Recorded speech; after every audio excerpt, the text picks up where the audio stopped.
Flat ಯಾವ ರೀತಿ ತಗೊಬೇಕು, ಎಲ್ಲಿ ಅರ್ಜಿ ಸಲ್ಲಿಸ್ಬೇಕು, ಮತ್ತು ಇದು ಅಮೌಂಟ್ ಎಷ್ಟಾಗುತ್ತೆ ಒಂದು BHK ಫ್ಲ್ಯಾಟ್ಗೆ, ಮತ್ತು ಇದೇನಾದ್ರು ಬ್ಯಾಂಕ್ ಲೋನ್ ಏನಾದ್ರು ಸಿಗುತ್ತಾ ಅಥವಾ ಸರ್ಕಾರದಿಂದ ನಮಗೆ ಸಬ್ಸಿಡಿ ಎಷ್ಟು ಸಿಗುತ್ತೆ, ಮತ್ತು ಜನರಲ್ ಕ್ಯಾಟಗರಿಗೆ SC ST ಕ್ಯಾಟಗರಿಗೆ ಇದು ಒಂದು BHK ಫ್ಲ್ಯಾಟು ಬೆಂಗಳೂರಿನಲ್ಲಿ ನಿರ್ಮಾಣ ಆಗ್ತಿರುವಂಥ ಒಂದು BHK ಫ್ಲ್ಯಾಟು ರಾಜೀವ್ ಗಾಂಧಿ ವಸತಿ ನಿಗಮದಿಂದ.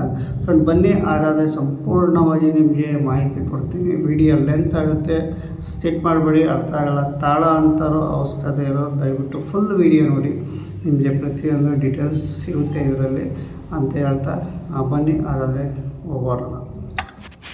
ಫ್ರೆಂಡ್ ನಮಸ್ಕಾರ. ಫ್ರೆಂಡ್ ನಮ್ಮ ಚಾನಲ್ ಸಬ್ಸ್ಕ್ರೈಬ್ ಆಗಿ ಹಾಗೆ ಲೈಕ್ ಮಾಡಿ, ಶೇರ್ ಮಾಡಿ. ಫ್ರೆಂಡ್ ಶಿವರಾತ್ರಿ ಹಬ್ಬದ ಆರ್ಥಿಕ ಶುಭಾಶಯಗಳು ಎಲ್ಲ ವೀಕ್ಷಕರಿಗೂ ಮತ್ತು ನಮ್ಮ ಸಬ್ಸ್ಕ್ರೈಬರ್ಗಳಿಗೂ ಸಹ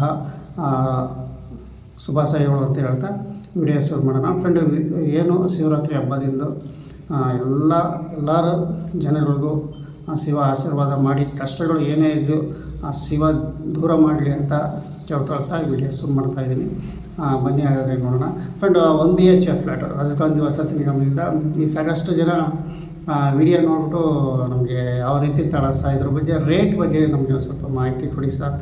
ಒಂದು BHK ಫ್ಲ್ಯಾಟ್ ರೇಟ್ ಯಾವ ರೀತಿ ಇರುತ್ತೆ, ಮತ್ತು ನಾವು ಅರ್ಜಿ ಎಲ್ಲ ಹಾಕಬೇಕು, ಮತ್ತು ಇದು ನಾವು ಯಾವ ಕಾಂಟ್ಯಾಕ್ಟ್ ಮಾಡಬೇಕು ಅಂತ ಎಲ್ಲ ಸುಮಾರು ಕಮೆಂಟಲ್ಲಿ ಕೇಳ್ತಾ ಇದ್ದಾರೆ. ಇದ್ರ ಬಗ್ಗೆ ನಿಮಗೆ ವಿವರವಾಗಿ ಸಂಪೂರ್ಣವಾಗಿ ಡೀಟೇಲ್ಸ್ ಕೊಡ್ತೀನಿ. ಯಾಕೆಂದರೆ ಹೊಸ್ದಾಗಿ ತಾಳ ಅಂತಾರೋ ಬೇಕಾದಷ್ಟು ಜನ ಇರ್ತಾರೆ ನಮ್ಮ ಬೆಂಗಳೂರಿನಲ್ಲಿ. ಬಟ್ ಕೆಲವರು ಹೇಳ್ಬೋದು ಇದು ತುಂಬ ಡಿಲೇ ಆಯ್ತಿದೆ ಅಂತ. ಖಂಡಿತವಾಗಿ ಸರ್ಕಾರ ನಿಧಾನಗತಿಯಲ್ಲೇ ಕೆಲಸ ನಡೀತಾ ಇದೆ, ಇದು ಸ್ಪೀಡಾಗಂತೂ ಇಲ್ಲ. ಬಟ್ ಈಗ ಹೊಸ್ದಾಗಿ ಅರ್ಜಿ ಹಾಕಿ ಏನಾರ ಫ್ಲ್ಯಾಟ್ಗಳು ಖಾಲಿ ಇದ್ದರೆ ಅಥವಾ ನಿಮ್ಮ ಹತ್ತಿರ ಜಾಗ ನಿಮ್ಗೆ ಏನೋ ಚಾಯ್ಸ್ ಇದ್ದರೆ ತಾಳ ಒಂಚೂರು ಅನುಕೂಲ ಆಗಲಿ. ಈಗ ಯಾಕೆಂದರೆ ಎಲ್ಲ ಅರ್ಧ ಹಂತದಲ್ಲೇ ಮುಕ್ಕಾಲು ಹಂತದಲ್ಲಿ ಇರ್ತವೆ. ಈಗ ಹೊಸ್ದಾಗಿ ಅರ್ಜಿ ಹಾಕೋಂಥವ್ರಿಗೆ ಆದಷ್ಟು ಬೇಗ ಸಿಗುತ್ತೆ ಅಂತಲೇ ಹೇಳ್ಬೋದು. ಯಾಕೆಂದರೆ ಎಲ್ಲ 3/4% 80% ಇರೋದ್ರಿಂದ ಸ್ವಲ್ಪ ಎಲ್ಲೆಲ್ಲ ಖಾಲಿ ಇದ್ದಾವೆ ನೀವು ಅರ್ಜಿ ಸಲ್ಲಿಸ್ಬೋದು ಅಂತ ನಿಮಗೆ ತಿಳಿಸ್ತೀನಿ. ಬನ್ನಿ ಹಾಗಾದರೆ ಒಂದು BHK ಫ್ಲ್ಯಾಟು ಸರ್ಕಾರದಿಂದ ನಿರ್ಮಾಣ ಆಗ್ತಿರುವಂತಹ ಬೆಂಗಳೂರಿನಲ್ಲಿ ಏನು ಬಡ ಜನಗಳಿಗೋಸ್ಕರ ಇದು ನಿರ್ಮಾಣ ಆಗ್ತಿರುವಂಥ ಒಂದು BHK ಫ್ಲ್ಯಾಟು. ಬಡವರು ಅಂದರೆ ಇಲ್ಲಿ ಫ್ರೀಯಾಗಿ ಕೊಡ್ತಾಯಿಲ್ಲ ಸರ್ಕಾರ, ಅಮೌಂಟ್ ಕಟ್ಟಿಸುತ್ತೆ. ಅದ್ರ ಬಗ್ಗೆ ನಾನು ವಿವರವಾಗಿ ಸಂಪೂರ್ಣವಾಗಿ ನಿಮಗೆ ಡೀಟೇಲ್ಸ್ ಕೊಡ್ತೀನಿ. ಫ್ರೆಂಡ್ ಈಗ ನೀವೇನಾರು ಒಂದು BHK ಫ್ಲ್ಯಾಟು ನೀವು ಬೆಂಗಳೂರಿನಲ್ಲಿ ಸುಮಾರು ಒಂದು 5 ವರ್ಷ ಏನಾರು ನಡೆಸಿದರೆ ಇದು ನಿಮಗೆ ಸರ್ಕಾರದಿಂದ ಒಂದು ಫ್ಲ್ಯಾಟ್ಗಳು ಕೊಡ್ತಾಯಿದೆ.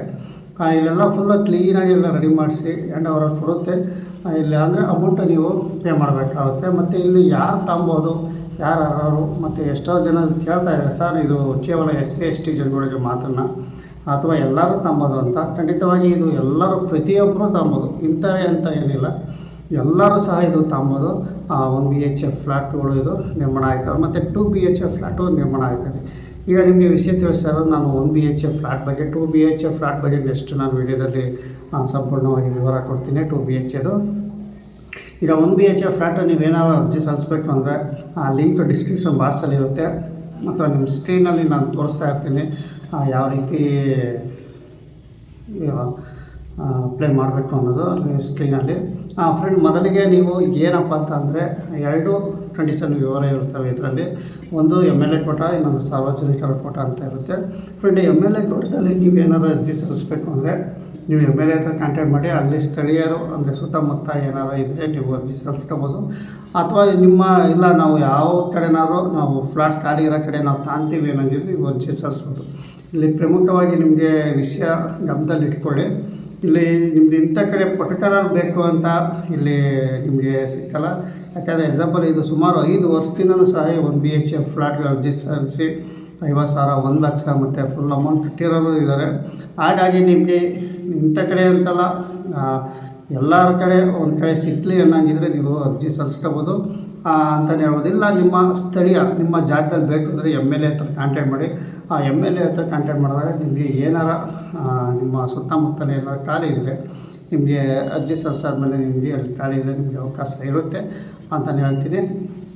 ನೇರವಾಗಿ ಸಾರ್ವಜನಿಕರ ನೀವು ಅರ್ಜಿ ಸಲ್ಲಿಸಿದಾಗ ಫಾರ್ ಎಕ್ಸಾಂಪಲ್ ನಿಮಗೆ ಸುಮಾರು ಜನ ಕೇಳಿಸ್ತಾರೆ ಸರ್ ಆನ್ಲೈನಲ್ಲಿ ಎಲ್ಲ ಫಿಲಪ್ ಆಗಿದ್ದಾವಲ್ಲ, ಯಾವ ಖಾಲಿ ತೋರಿಸ್ತಾ ಇಲ್ಲ ಅಂತ.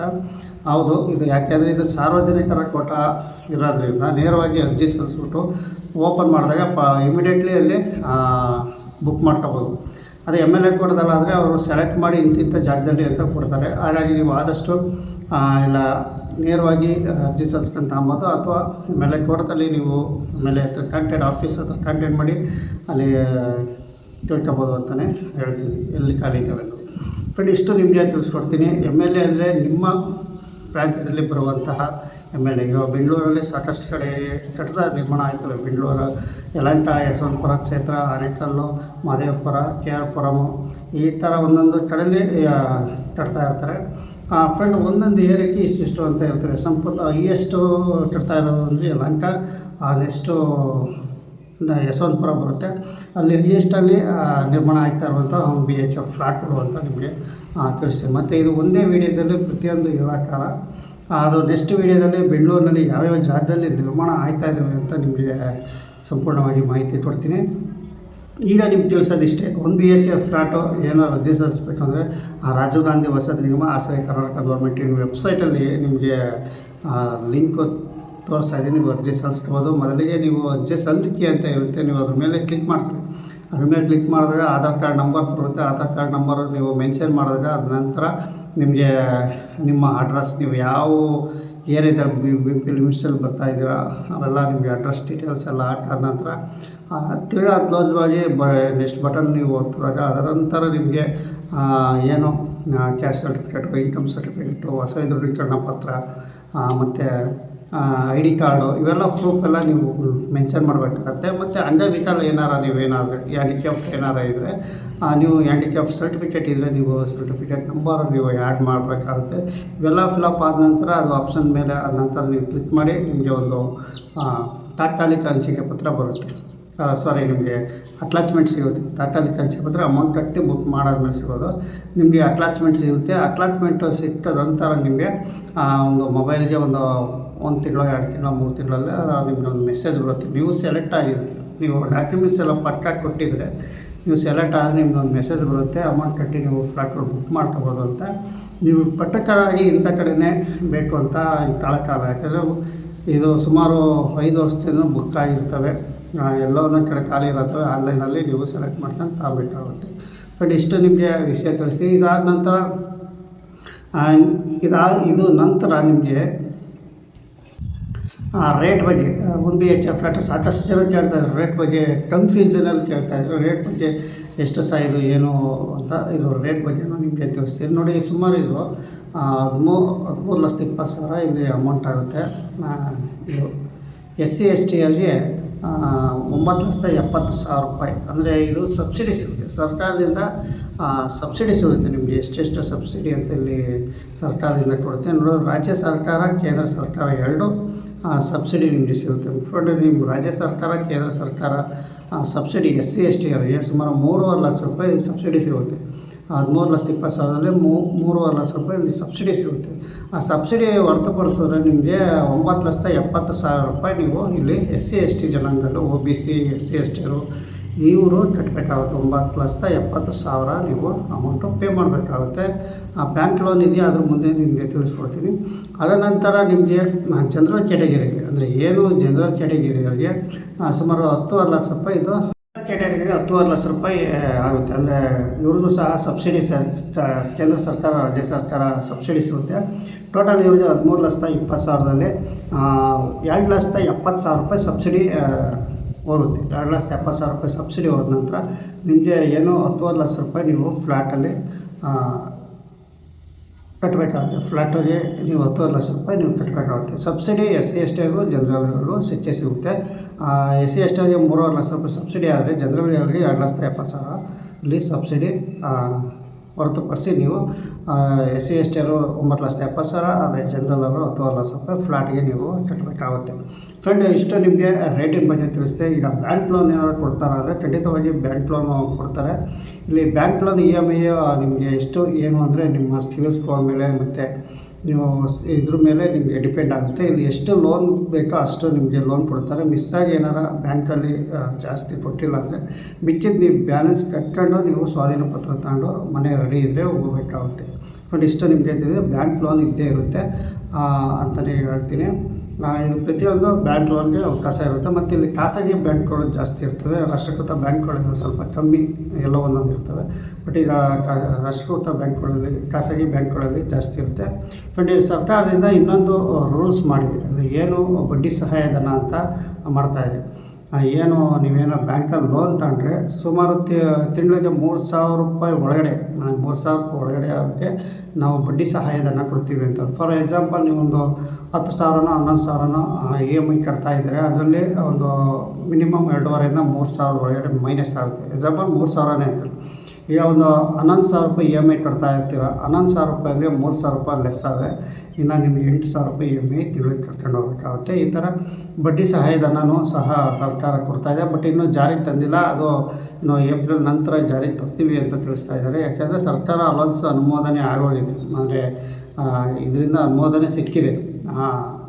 ಬಡ್ಡಿ ಏನು 1 ಲಕ್ಷ ವಸತಿ ಯೋಜನೆ ಅಡಿಯಲ್ಲಿ ಏನು ಬ್ಯಾಂಕಲ್ಲಿ ಲೋನ್ ಮಾಡಿಸ್ದವ್ರಿಗೆ ಬಡ್ಡಿ ಸಹಾಯಧನ 3,000 ರೂಪಾಯಿ ಒಳಗಡೆ ನಾವು ಕೊಡ್ತೀವಿ ಅನ್ನೋದು ಏನು ತಿಳಿಸಿತ್ತೋ ಅದು ಅನುಮೋದನೆ ಸಿಕ್ಕಿದೆ. ಸ್ವಲ್ಪ ದಿನದೊಳಗೆ ಯಾರಾಗುತ್ತೆ ಅಂತಲೇ ನಾನು ತಿಳಿಸ್ತೀನಿ.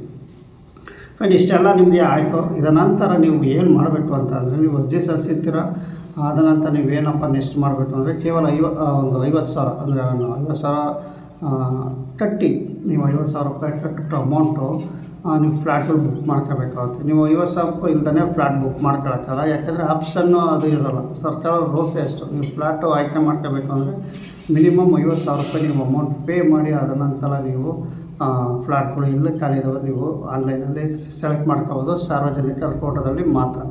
ಅದೇ ನೀವು 50,000 ರೂಪಾಯಿ ಕಟ್ಟಾದಮೇಲೆ MLAರು ನಿಮಗೆ ಒಂದು ಇಂಥ ಕಡೆ ಖಾಲಿ ಇದ್ದಾವೆ ಅಂತ ಅವ್ರು ಕೊಡ್ತವೆ. ಅದು ನೀವು ಸೆಲೆಕ್ಟೆಡ್ ಅಲ್ಲ, ಅವ್ರು ಸೆಲೆಕ್ಟೆಡ್. ಅಂದರೆ ಅವರು ಯಾವ ಜಾಗದಲ್ಲಿ ನೀವು ಸೆಲೆಕ್ಟ್ ಮಾಡ್ತಾರೆ ಆ ಜಾಗದಲ್ಲಿ ನೀವು ಹೋಗಬೇಕಾಗುತ್ತೆ. ಇದು ಆನ್ಲೈನಲ್ಲಾದರೆ ನಮ್ಗೆ ಇಚ್ಛೆಯಂತೆ ನಾವು ಇಲ್ಲಿ ಪಡ್ಕೋಬೋದು. ಬಟ್ ಇಲ್ಲಿ ಸುಮಾರು ಕಡೆ ಇಲ್ಲೂ ಸಹ ಇಂಥ ಕಡೆ ಪರ್ಟಿಕ್ಯುಲರ್ ಬೇಕು ಅಂತ ಹೇಳೋಕ್ಕಲ್ಲ, ಯಾಕಂದರೆ ಆಲ್ಮೋಸ್ಟ್ ಎಲ್ಲ ಬುಕ್ ಆಗಿರ್ತವೆ. ನೋಡ್ಕೊಂಡು ಖಾಲಿ ಇರೋ ಕಡೆ ನೀವು ತಾಂಬೋದು ಅಂತಲೇ ನಿಮಗೆ ಇಷ್ಟು ವಿಷಯ ನಿಮಗೆ ತಿಳಿಸ್ತೀನಿ. ಇದು ಬೆಂಗಳೂರು ನಿವಾಸಿಗಳಿಗೆ ಮಾತ್ರ ಅನ್ವಯಿಸುತ್ತೆ. ಡಾಕ್ಯುಮೆಂಟ್ಸ್ ಎಲ್ಲ ನಿಮಗೆ ಹೇಳಿದ್ದೀನಿ. Aadhaar card, ration card, main BPL card ಇರಬೇಕು, ರೇಷನ್ ಕಾರ್ಡು, ಐಡೆಂಟಿ ಕಾರ್ಡು, ಮತ್ತು ವಾಸವಿ ದೃಢೀಕರಣ. ನೀವು ಬೆಂಗಳೂರಿನಲ್ಲಿ ಇದ್ದೀರಾ ಅಂತ 5 ವರ್ಷ ಮೇಲ್ಪಟ್ಟು ವಾಸವಿ ದೃಢೀಕರಣ ಪತ್ರ ಬೇಕಾಗುತ್ತೆ. ಮತ್ತು income certificate, caste certificate, identity card, ಮತ್ತು ನೀವೇನು ಅಂಗವಿಕಲ ಆಗಿದ್ರೆ ಅಂಗವಿಕಲ ಕಾರ್ಡು, ಇವೆಲ್ಲ ಡೀಟೇಲ್ಸ್ ತಗೊಂಡು ನಂತರ ನೀವು ಅರ್ಜಿ ಹಾಕಬೇಕಾಗುತ್ತೆ. ಆದ ನಂತರ ನಿಮಗೆ ಇಲ್ಲಿ ಸೆಲೆಕ್ಟ್ ಆದರೆ ನೀವು 50,000 ಪೇ ಮಾಡಿ ನಂತರ ನೀವು ಬ್ಯಾಂಕಲ್ಲಿ ಲೋನ್ ಮಾಡಿಸ್ಕೊಂಡು ನೀವು ನಿಮ್ಮ ಸ್ವಂತ ಮನೆಗೆ ನೀವು ಹೋಗ್ಬೋದು ಅಂತಲೇ ಹೇಳ್ಬೋದು. ಈಗ ಬೆಂಗಳೂರಿನಲ್ಲಿ ಎಕ್ಸಾಂಪಲ್ಲು 1 BHK ಫ್ಲ್ಯಾಟೇ 6,000 7,000 ರೂಪಾಯಿ ಜನ ಇದೆ. ನೀರು ಬಾಡಿಗೆ ಅದು ಇದು ಅಂತ 7,000-8,000 ಬಂದ್ಬಿಡುತ್ತೆ. ಅಂಥದ್ರಲ್ಲಿ ಅದೇ EMI ಇಲ್ಲಿ ಕಟ್ಕೊಂಡು ನೀವು ವಾಸವಾಗಿರ್ಬೋದು. ಫ್ರೆಂಡು, ನೀರಿನ ಫೆಸಿಲಿಟಿ ಕೇಳಿದ್ರೆ ಅದು ಒಂದೊಂದು ಫ್ಲ್ಯಾಟಲ್ಲಿ 2 ಬೋರನೇ ಇರುತ್ತೆ ನೀರು ಫೆಸಿಲಿಟಿ. ಹೋದ ನಂತರ ಇಲ್ಲಿ ಸಾಕಷ್ಟು ಜನ ಇನ್ನೂ ಹೋಗಿಲ್ಲ. ಹೋದ ನಂತರ ಅಲ್ಲಿ ಏನು ಸಮಸ್ಯೆ ಅನ್ನೋದು ಗೊತ್ತಾಗುತ್ತೆ. ಮತ್ತು ನೀವೊಂದು ಯೂನಿಯನ್ ಮಾಡ್ಕೋಬೇಕಾಗುತ್ತೆ. ಅಂದರೆ ಏನೋ ಫ್ಲ್ಯಾಟ್ಗಳಲ್ಲಿ ಎಲ್ಲ ಸೇರ್ಕೊಂಡು ನಿಮ್ಮದೇ ಒಂದು ಯೂನಿಯನ್ ಮಾಡ್ಕೊಂಡು ಒಗ್ಗಟ್ಟಲ್ಲಿ ನೀವು ಮುಂದುವರ್ಸ್ಕೊಂಡು ಹೋಗ್ಬೇಕು. ಫ್ಲ್ಯಾಟು ಅಂದರೆ ಯಾಕೆಂದರೆ ಫ್ಲ್ಯಾಟ್ಗಳು ಅಂದರೆ ಒಂದು ಇದಿರ್ಬೋದು, ಅಸೋಸಿಯೇಷನ್ ಇರಬೇಕು. ಅಸೋಸಿಯೇಷನ್ ಇದ್ದಾಗಲೇ ಅದು ಒಂದು ಇದು ಮೇಂಟೆನೆನ್ಸ್ ಚಾರ್ಜ್ 2 years ಅಂತ ಹೇಳ್ತಾರೆ. ಅದು 2 ವರ್ಷ ಮೇಂಟೆನೆನ್ಸ್ ಚಾರ್ಜಸ್ ಇರುತ್ತೆ. ಬಟ್ ಅಲ್ಲಿ ನೀವು ಕರೆಂಟ್ ಬಿಲ್ಲು ಏನೇನು ನಿಮ್ದು ಏನಾದ್ರು ಲಿಫ್ಟ್ ಇದ್ದರೆ ಅಥವಾ ಔಟ್ಸೈಡಲ್ಲಿ ಲೈಟಿಂಗ್ಸ್ಗೆ ಆಗಿರ್ಬೋದು, ಸೆಕ್ಯೂರಿಟಿ ರೂಮ್ ಲೈಟಿಂಗ್ಸೇ ಆಗಿರ್ಬೋದು, ಕರೆಂಟ್ ಬಿಲ್ ಎಷ್ಟ್ರಾವು ಅವೆಲ್ಲ ನೀವು ಎಲ್ಲ ಹಂಚ್ಕೊಂಡು ನೀವು ಕಟ್ಟಬೇಕಾಗುತ್ತೆ. ನಿಮ್ಮ ಮೀಟ್ರು ಬಿಟ್ಟು, ನಿಮ್ಮ ಮನೆ ಕರೆಂಟ್ ಬಿಟ್ಟು ಇದು ಹೊರಗಡೆ ಔಟ್ಸೈಡ್ ಏನೇ ಕರೆಂಟ್ ಬಿಲ್ಲು ನೀವು ಕಟ್ಟಬೇಕಾಗುತ್ತೆ ಅಂತಲೇ ನೀವು ತಿಳಿಸ್ತೀನಿ. ಇಷ್ಟು ನಿಮಗೆ 1 BHK ಫ್ಲ್ಯಾಟ್ ಕ್ಲಿಯರೆನ್ಸ್ ಆಗಿ ನಿಮಗೆ ತಿಳಿಸ್ತೀನಿ. ಮೇಂಟೆನೆನ್ಸ್ ಇದ್ದೇ ಇರುತ್ತೆ. ಅಮೌಂಟು ಕರೆಂಟ್ ಬಿಲ್ಲು ಮಾತ್ರ 2 ವರ್ಷ ಇರುತ್ತೆ. ಅದನಂತರ ಎಲ್ಲ ಫ್ರೆಂಡ್ ನಿಮಗೆ ಸೆಕ್ಯೂರಿಟಿಯಿಂದ ಹೌಸ್ ಕೀಪಿಂಗಿಂದ ಎಲ್ಲರದ್ದು ಸಹ ನಿಮಗೆ ಮೇಂಟೆನೆನ್ಸ್ ನೀವು ನಿಮ್ಮದೇ ಸ್ವತಃ ಖರ್ಚಿಂದ ಮಾಡಬೇಕಾಗುತ್ತೆ. ಒಂದು ಅಸೋಸಿಯೇಷನ್ ಮಾಡ್ಕೊಳ್ಳಿ. ಪ್ರತಿಯೊಬ್ಬರದ್ದು ಸಹ ಇಲ್ಲಿ ಸಿಗುತ್ತೆ ಅಂತಲೇ ನಾನು ತಿಳಿಸ್ತೀನಿ. ಪ್ರತಿಯೊಬ್ಬರು ಒಗ್ಗಟ್ಟಾಗಿ ಇಲ್ಲಿ ನಡೆಸ್ಕೊಂಡು ಹೋದರೆ ಒಂದು ಫ್ಲ್ಯಾಟು ಅಂತಲೇ ಹೇಳ್ಬೋದು. ಫ್ರೆಂಡ್, ಇಷ್ಟು ನಿಮಗೆ ವಿಷಯ ತಿಳಿಸ್ದೆ. ಇನ್ನೆಲ್ಲ ಸಂಪೂರ್ಣವಾಗಿ ವಿವರ ಕೊಟ್ಟಿದ್ದೀನಿ. 1 BHK ಫ್ಲ್ಯಾಟ್ ಬಗ್ಗೆ ನಿಮಗೆ ಏನೇ ಡೌಟ್ಸ್ ಇದ್ರು ಕಮೆಂಟ್ ಮುಖಾಂತರ ತಿಳಿಸಿ, ನೀವು ಅರ್ಜಿ ಹಾಕ್ಬೋದು ಅಂತಲೇ ಹೇಳ್ತೀನಿ. ಫ್ರೆಂಡ್, ಇಷ್ಟು ನಿಮಗೆ ವಿಷಯ ತಿಳಿಸ್ತೀನಿ. ಇದ್ರ ಬಗ್ಗೆ 1 BHK ಫ್ಲ್ಯಾಟ್ ಸಂಪೂರ್ಣವಾಗಿ ನಿಮಗೆ ಡೀಟೇಲ್ಸ್ ಕೊಟ್ಟಿದ್ದೀನಿ. ಇಲ್ಲಿ ಯಾವುದೇ ಥರ ಕನ್ಫ್ಯೂಸ್ ಆಗಲಿ ನಿಮಗೆ ತಿಳಿಸಿಲ್ಲ. ನೇರವಾಗಿ ಏನಿದೆಯೋ ಅದು ಸರ್ಕಾರದಿಂದ ರೂಲ್ಸ್ ನಿಯಮ ಬಗ್ಗೆ ನಾನು ಕ್ಲಿಯರಾಗಿ ತಿಳಿಸಿದ್ದೀನಿ ಅಂತಲೇ ಹೇಳ್ಬೋದು. ಇಷ್ಟು ನಿಮಗೆ 1 BHK ಫ್ಲ್ಯಾಟ್ ಆಸಕ್ತಿ ಇದ್ದರೆ ಅಂತಾನು ನೀವು ತಗೋಬೋದು. 3 ಹಂತದಲ್ಲಿ ನಿರ್ಮಾಣ ಆಗ್ತದೆ. ಒಂದು 3 ಫ್ಲೋರ್ಗಳು G+3 ಹಂತದಲ್ಲಿ ನಿರ್ಮಾಣ ಆಗ್ತದೆ. ಇನ್ನೊಂದು 8 ಫ್ಲೋರ್ಗಳಲ್ಲಿ ನಿರ್ಮಾಣ ಆಗುತ್ತೆ. ಇನ್ನೊಂದು 14 ಫ್ಲೋರ್ಗಳಲ್ಲಿ ಇದು ಫ್ಲ್ಯಾಟ್ಗಳು ನಿರ್ಮಾಣ ಆಗ್ತಾ ಇದ್ದಾವೆ. ಇಲ್ಲಿ ನೀವು ಲಿಫ್ಟು ಸಹ ಕೇಳ್ಬೋದು. ಲಿಫ್ಟು G+3 ಅಂದರೆ 3 ಫ್ಲೋರ್ಗಳಲ್ಲಿ ಇಲ್ಲಿ G+3 ಹಂತದಲ್ಲಿ ಲಿಫ್ಟ್ ಇರೋಲ್ಲ. ಬಟ್ 8 ಫ್ಲೋರಲ್ಲಿ ಮತ್ತು 14 ಫ್ಲೋರ್ಗಳಲ್ಲಿ ಲಿಫ್ಟ್ ಇರುತ್ತೆ. ಲಿಫ್ಟ್ ಮಾತ್ರ 14 ಫ್ಲೋರ್ 8 ಫ್ಲೋರ್ ಮಾತ್ರ ಲಿಫ್ಟ್ ಇರುತ್ತೆ. ಇನ್ನು G+3 ಹಂತದಲ್ಲಿ ಮೆಟ್ಲುಗಳು ಮಾತ್ರ ಇರ್ತವೆ. ಮೆಟ್ಲುಗಳು ಹತ್ತಿ ಮೆಟ್ಲುಗಳಲ್ಲಿ ಇಳಿಬೇಕು G+3 ಹಂತದಲ್ಲಿ ಅಂತ ನಾನು ನಿಮಗೆ ತಿಳಿಸ್ತೀನಿ. ಬಟ್ ಎಲ್ಲ ನಿಮಗೆ ಡೀಟೇಲ್ಸು ನಾನು ಕೊಟ್ಟಿದ್ದೀನಿ. ಮತ್ತು ರಿಜಿಸ್ಟ್ರೇಷನ್ ಖರ್ಚು ಸಹ ಸ್ವತಃ ನಿಮಗೆ ಇರುತ್ತೆ. ಈಗ ಫ್ಲ್ಯಾಟ್ ರೇಟು 9,70,000 ಮತ್ತು 10 ಲಕ್ಷ ಏನು ರೇಟ್ ಇದೆಯೋ ಅದು ಹೊರತುಪಡಿಸಿ ನೀವು ಸ್ವತಃ ನೀವೇ ಸ್ವಂತ ಖರ್ಚಿನಲ್ಲಿ ರಿಜಿಸ್ಟ್ರೇಷನ್ ಮಾಡಿಸ್ಕೋಬೇಕಾಗುತ್ತೆ. ಅಂದರೆ ಮಿನಿಮಮ್ ಒಂದು 50,000 ಹತ್ತತ್ರ ಬರುತ್ತೆ. 50,000 ಮೇಲೆ ಬರುತ್ತೆ. ಬಟ್ ರಿಜಿಸ್ಟ್ರೇಷನ್ ಖರ್ಚು ನಿಮಗೆ ಬರುತ್ತೆ. ಬಟ್ ಇದರ ಬಗ್ಗೆ ಸರ್ಕಾರ ಚಿಂತೆ ಮಾಡ್ತಾಯಿದೆ. ಕಾದು ನೋಡಬೇಕು ಅದೇನು ಅನ್ನೋದು. ಬಟ್ ಈಗ ಸದ್ಯಕ್ಕೆ ರಿಜಿಸ್ಟ್ರೇಷನ್ನು ಸಹ ಮಾಡಿಸ್ಕೊಂಡಿದ್ದಾರೆ ಸುಮಾರು ಜನ.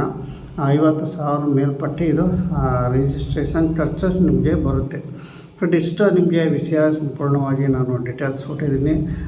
ಪ್ರತಿಯೊಂದು ಮೇಂಟೆನೆನ್ಸು ನಿಮಗೆ 2 ಇಯರ್ಸ್ ಫ್ರೀ ಇರುತ್ತೆ. ಸದ್ಯಕ್ಕೆ ಕರೆಂಟ್ ಬಿಲ್ ಮಾತ್ರ ನೀವು ಕಟ್ಟಲೇಬೇಕು. ಅದರ ನಂತರ ಪ್ರತಿಯೊಂದು ಮೇಂಟೆನೆನ್ಸ್ ಚಾರ್ಜಸ್ಸು ನಿಮ್ಮ ಮೇಲೆ ಬರುತ್ತೆ. G+3 S14 ಮತ್ತು 8 ಫ್ಲೋರ್ಗಳಲ್ಲಿ 1 BHK ಫ್ಲ್ಯಾಟ್ ಬೆಂಗಳೂರು ನಿವಾಸಿಗಳಿಗೆ ಇದು ರಾಜ್ಯ ಸರ್ಕಾರದಿಂದ ಕಟ್ತಾ ಇದೆ. ರಾಜೀವ್ ಗಾಂಧಿ ವಸತಿ ನಿಗಮ ಇದರಿಂದ ರಾಜ್ಯ ಸರ್ಕಾರ ಇದು ಮೇನು ರಾಜೀವ್ ಗಾಂಧಿ ವಸತಿ ನಿಗಮ. ನೀವೇನು ಅರ್ಜಿ ಸಲ್ಲಿಸಬೇಕು ಅಂದರೆ ರಾಜೀವ್ ಗಾಂಧಿ ವಸತಿ ನಿಗಮಕ್ಕೆ ವೆಬ್ಸೈಟಲ್ಲಿ ಆಶ್ರಯ ಕರ್ನಾಟಕ ಗೌರ್ಮೆಂಟಿನ ವೆಬ್ಸೈಟಲ್ಲಿ ನೀವು ಅರ್ಜಿ ಸಲ್ಲಿಸಬೇಕು. ಲಿಂಕ್ ಡಿಸ್ಕ್ರಿಪ್ಷನ್ ಬಾಕ್ಸಲ್ಲಿ ಇರುತ್ತೆ ಅಂಥೇಳಿ ಸಂಪೂರ್ಣವಾಗಿ ನಿಮಗೆ ವಿವರ ಕೊಟ್ಟಿದ್ದೀನಿ. 2 BHK ಫ್ಲ್ಯಾಟ್ ಬಗ್ಗೆ ನಿಮಗೆ ಇನ್ನೊಂದು ಸ್ವಲ್ಪ ಮಾಹಿತಿ ಕೊಡ್ತೀನಿ ಅಂತ ಹೇಳ್ತಾ ವಿಡಿಯೋ ಮುಗಿಸ್ತಾ ಇದ್ದೀನಿ. ನಮ್ಮ ಚಾನಲ್ ಸಬ್ಸ್ಕ್ರೈಬ್ ಆಗಿ ಹಾಗೆ ಲೈಕ್ ಮಾಡಿ ಇದೇ ಥರ ಸಪೋರ್ಟ್ ಮಾಡಿ ಅಂತ ಹೇಳ್ತಾ ನಮಸ್ತೆ.